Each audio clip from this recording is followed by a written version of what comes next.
Bill Chatt and Josh Rosenzweig with the Cervantes Chatt and Prince Legal Minute. We are back on estate planning. The last time Josh and I were together, we were talking about mom and dad, and if they had not left an estate plan in place, what your initial steps were, what would be the way to deal with the estate, whether you're dealing with an intestate or one with a will testate. What we're going to talk about today, and it kind of, we're going to move away from that, but we might kind of come back to it a little bit, is what a typical estate plan looks like. And the caveat that I want to kind of put out there right now, because we'll talk about this in episodes down the road, is we're assuming an estate of $4 million or less. And the reasoning for that?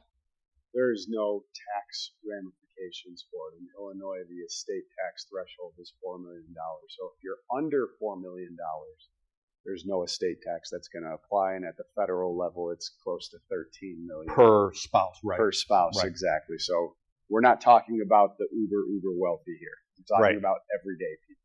Right. Those are the Kennedys. Correct. Right. And that is a topic unto itself. Then it becomes estate and tax. So again, we're 4 million or under, which, what is it? 98% of what you and I work on, 95% is 4 million or under, right? Oh, I think probably higher than that. Probably 99.5%.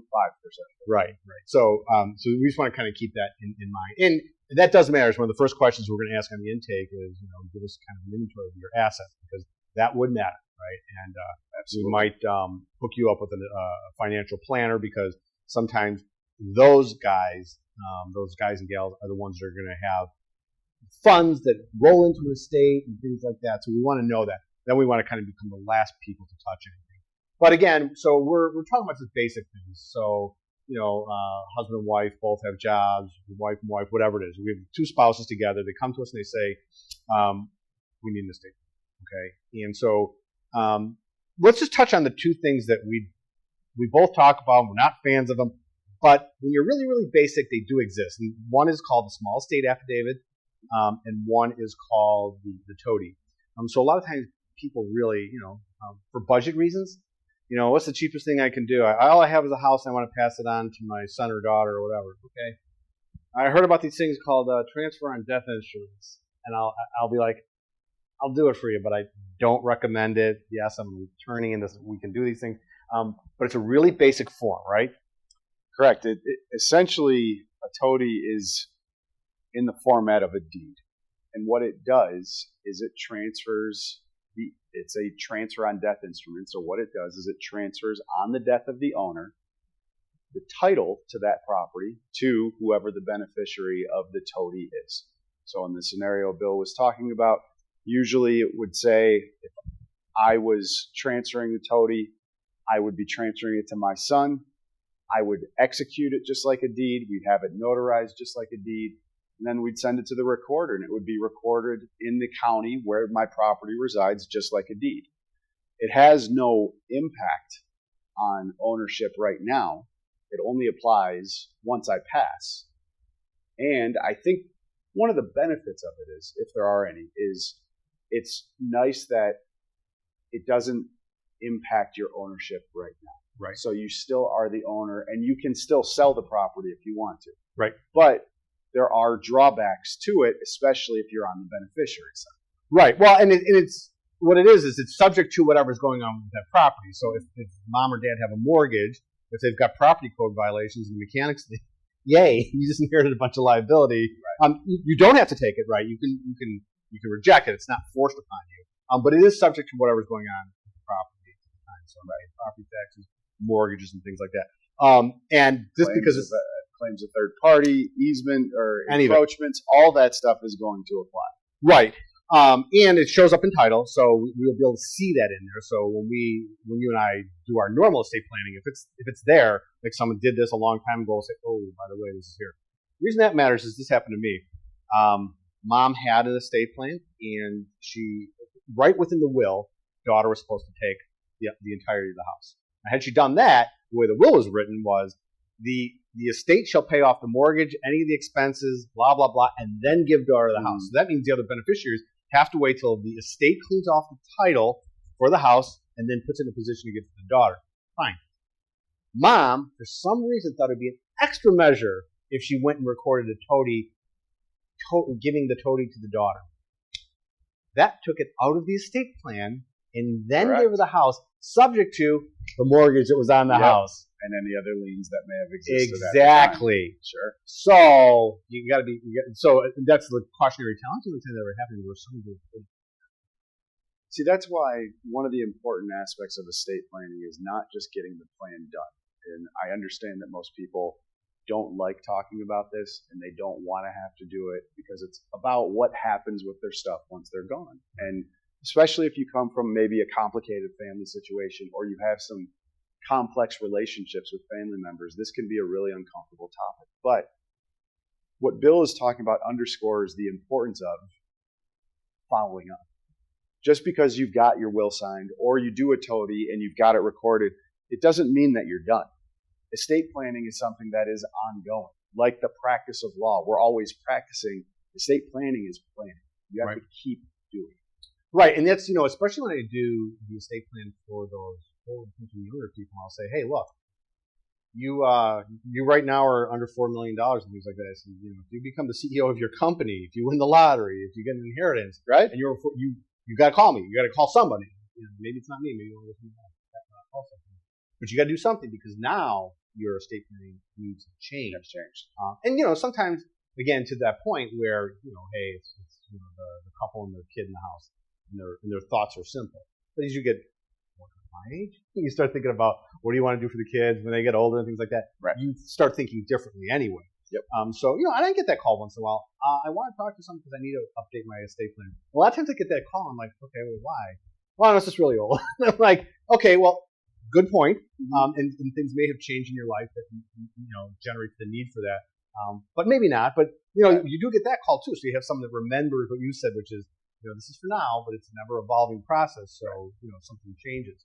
The other thing that we'll briefly talk about, and it's kind of more related to the mom and dad scenario that we talked about, is the small estate affidavit, which is, I have nothing that is so valuable that even in the estate plan. So when the time comes, that's something for actually your descendants to do. To say, hey, he didn't have anything under $100,000, and we use those really just like, there's $4,000 in the bank account, right? And under $100,000 in personal assets and no real estate, right?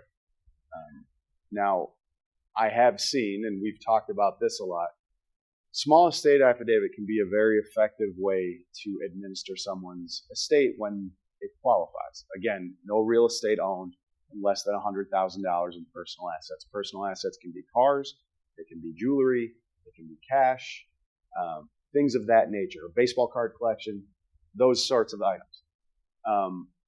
Or I had the unfortunate incident where it was a $2,400 check from a decedent's employer that was made payable to the decedent's estate. And in that situation, and what I really want to talk about is they're an effective tool assuming that the entity holding the assets will accept them. Because in my scenario where I had a $2,400 check made payable to a decedent, no bank would accept a small estate affidavit, and I had to open up a probate estate anyway. Right. And the scenario is almost the same. Every time they try to go to the bank and the teller, it seems like every bank is very well trained on that issue, right? Mm-hmm. Like you get some young people working that kind of, but that they know this is not you, right. And so they go talk to a branch manager and they'll say, we need letters of office, and we're like, okay, so you do a small estate affidavit, and even though this is codified in the Probate Act, we have financial institutions saying we won't accept it. Right. So before we started our video here, Josh and I were talking last year. The Illinois State updated some of the language in the small estate portion of the Probate Act to kind of let third parties know you're supposed to take this, right? You're supposed to rely on it. So we'll see how that works. Because again, what happens is, Josh and I were just like, small estate affidavit, again, I'll do it, blah, blah, blah. I can't guarantee the result. I still feel like we're going to have third party companies, banks, and like. I have not had one come up this year where I put one together and had any issues with it. It's nice that whether you want to call it the DMV, Secretary of State, whatever, they have their own form, which they usually accept. But again, it's the banks where you run into the issues most often with, as Bill said, a teller going to talk to a branch manager, and the branch manager says, "We need office of letters or letters testamentary." Right. And they don't know what the term is, but we know exactly what it is they're referring to, which you only get through a probate proceeding. Okay, so let's just move forward. And like I said, we're going to cover a lot of this in future episodes. On a typical estate plan, let's say you got a house, you got some bank accounts, and you've got an referral income. So what we're going to typically do, we're going to do powers of attorneys. Let's just assume a married couple. If it's one person, it's a little different.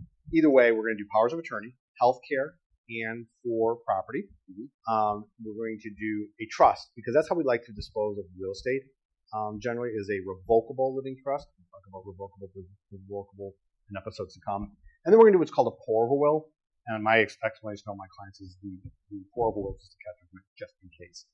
Ideally, the trust is going to do all the work. But if we end up in probate for some reason, for the trust failing, or someone's going to contest the trust, the pour-over will is going to be used. And all the pour-over will is going to say is, oh, the trust is no good? All right, well, you can probate it. Follow the provisions of the trust. It goes into the trust. Right, anyway. Exactly. So that's what happens. I mean, it could be definitely helpful. There's a piece of property that someone bought. They bought an investment property, left it out in their personal name. Everything else was trusted up. That's typically the scenario that I cover with clients when we talk about, well, if we're doing a trust, what do we need a will for? Right. You always should have a will when you do the estate plan. Okay. And for the simple fact is, even when you're doing a trust, there's always the possibility that you acquire another asset down the road that, for whatever reason, is titled in some other name, some other interest, some other way than in the name of your trust. And for that simple purpose, you have the will to make sure that if that asset doesn't get into your trust during your life, it's going to get into the trust once you're gone. Right. One of the main reasons we set up a trust is for probate avoidance, is to make sure that when someone passes, if everything's in the trust, we don't have to go to court. There's no 6-month wait for the claims period to expire. We don't have to publish notice to creditors or anything like that. The day after someone passes, you can essentially start writing checks out of the trust account. Right. We don't advise that necessarily, but you can. But there's always the scenario or the possibility that we forget to put something into the trust, and that's why you have that will, to make sure that it gets to the right spot. Right. So that's the arsenal of documents. We're going to break them down in episodes to come. But that's it for today, and thanks for tuning in, and we'll see you soon.